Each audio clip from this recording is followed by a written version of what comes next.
This is KUGAN CASSIUS for IFL TV in association with MTK Global. We're outside Tower Bridge, really. Beautiful, isn't it? Beautiful scenic background there. We're lucky enough, KUGAN, to work in this crazy sport that we've been around the globe. But I tell you what, as a venue for a workout, this has got to be right up there. The foothills of Tower Bridge, across the road from the Tower of London. I think just living in London, we don't see enough of this, do we? It's wonderful. Absolutely. Huge heavyweight night from the O2 this Saturday. Implications for a lot of these fighters kind of on the bill, especially like the heavyweights. Dillian White, we heard Eddie Hearn, I think it's confirmed now that the interim title is on the line. But this resolution from the WBC has been a little bit of a mess over the last few weeks and months. It has indeed, and Dillian's got to sort of had to suck it up and sit through it. He had the opportunity to take Anthony Joshua, don't forget, back in April, and he decided because of the money and the time of training that he wasn't going to do that. But he's always done things his own way, and I love that about Dillian White. He's since the Joshua defeat, he's taken hard fights. He's got real momentum with him now. The wins over Lucas Brown and Joseph Parker, and obviously Derek Chisora a couple of times. I think he really is in a position now where he deserves a world title shot, but he's taking another very, very dangerous fight. Yes, he's the marginal favourite on paper, but London, a lot of people see this as a 50-50. Oscar Ruiz undefeated. And one thing I think we didn't read into Andy Ruiz, we all had our thoughts before the Joshua Ruiz fight, was that Ruiz had been fighting since he was a kid and he was a very good amateur. Well, Oscar Ruiz was an even better amateur than Andy Ruiz, and he beat Andy Ruiz in the amateur, so he's been in this game a long, long time. He's never lost as a pro. He's never been, to my knowledge, been down or floored or obviously in any real trouble. It's a tough fight for Dillian White. Yes, he's had the professional experience over Oscar Ruiz. He's beaten the better names, and he's got the home advantage. But this is another tough one, and this is what we like to see. And he was adamant when I talked to him that he wanted a really, really good card. We always do. KUGAN, of course, on Sky Sports Box Office. He wanted to make sure that on his undercard were really, really terrific fights. And we've got that in the heavyweight division and right the way down. So it's an exciting one. Obviously, the heavyweight's being talked about. Deontay Wilder knocking out Brazil. Then you had AJ's massive upset. Then you had Tyson Fury's entertaining show, which I thoroughly enjoyed in Vegas, albeit against Schwartz. But Fury did everything right. And then last weekend, we as you were there, we saw Daniel Dubois really come of age. Winning the British title. I thought he was terrific, Dubois, so he's another force out there. Joe Joyce winning again against Jennings.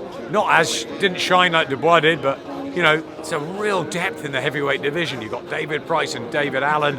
They're going for broke here. Derek Chisora against Artur Spilka on the card. It's a night of heavyweights, but it's a time of the heavyweights, and I think, as you see from the people turning out today, that appeals to the casuals. And we've got to, when the iron's hot, when the fire is there with the heavyweights, we've got to put the matches together. And I really believe that there's 3 matches on this card at heavyweight that are top notch.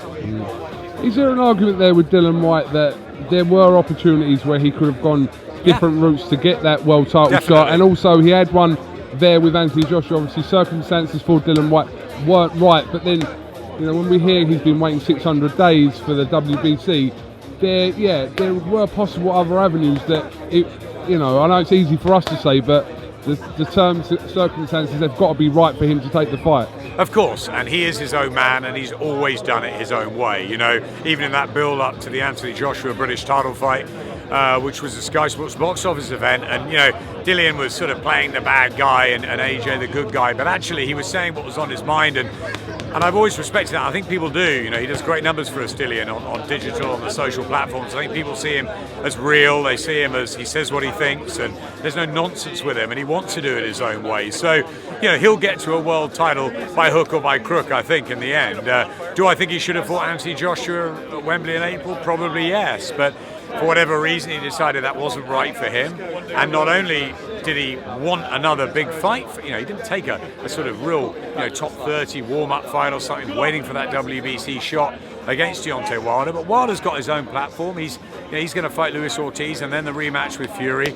So Dillian's got to get on with it. This is another big fight. It's a big payday for him as well, but it also keeps him fresh. He's in the top world rankings, and he closes in now on that WBC shot. Dillian White will get a world title challenge at some point, but I think what he wants to do is give value to the fans He wants to be in tough fights. That probably gets him up, KUGAN. Is he looking in the mirror going, I wish I'd been the first guy to beat Anthony Joshua? Maybe. But I think actually he probably puts that to one side and says, you know what, I want to fight tough fights because that's what gets me going. Oscar Rivas is another one. Let's not think about the WBC interim, mandatory, whatever, until I've got rid of Rivas, and then we'll start talking. But I think he deserves his shot, and I think he'll get it.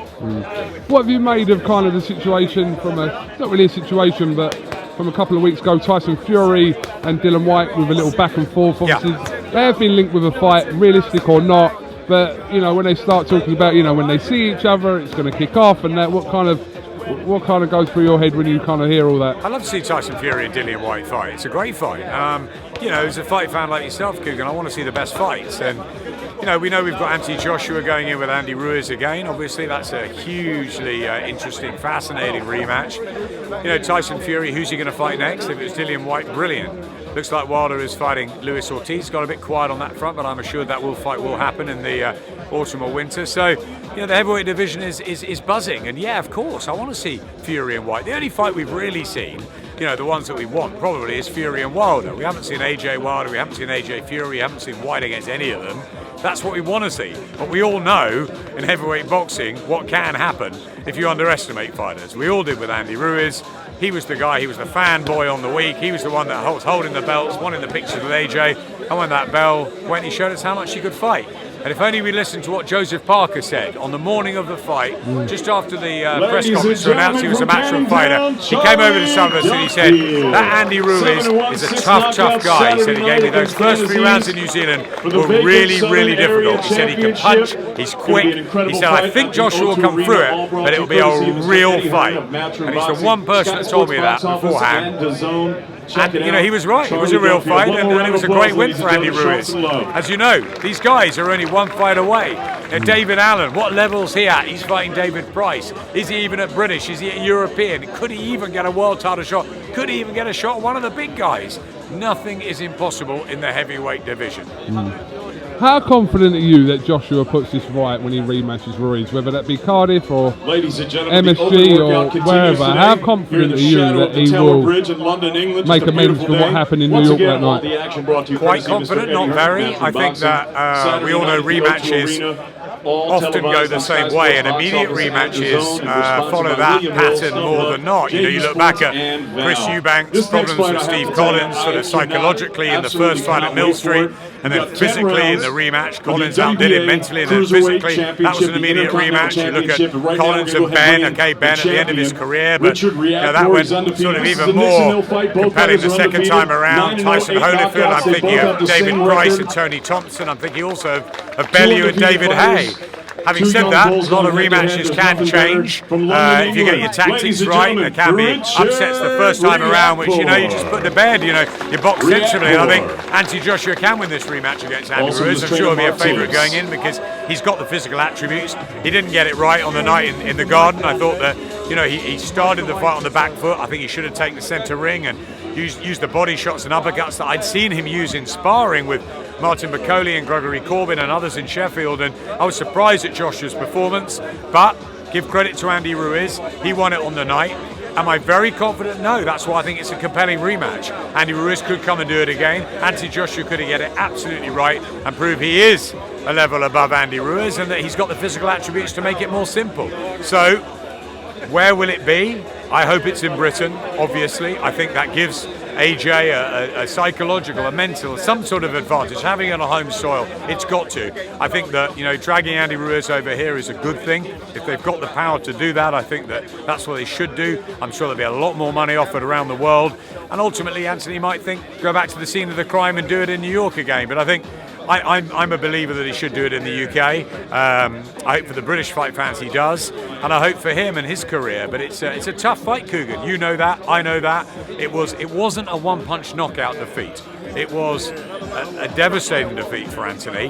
But he's a competitor. He's better than what he showed, much better than what he showed on June the 1st. Can he win the rematch? Absolutely. Can he lose it? Possibly.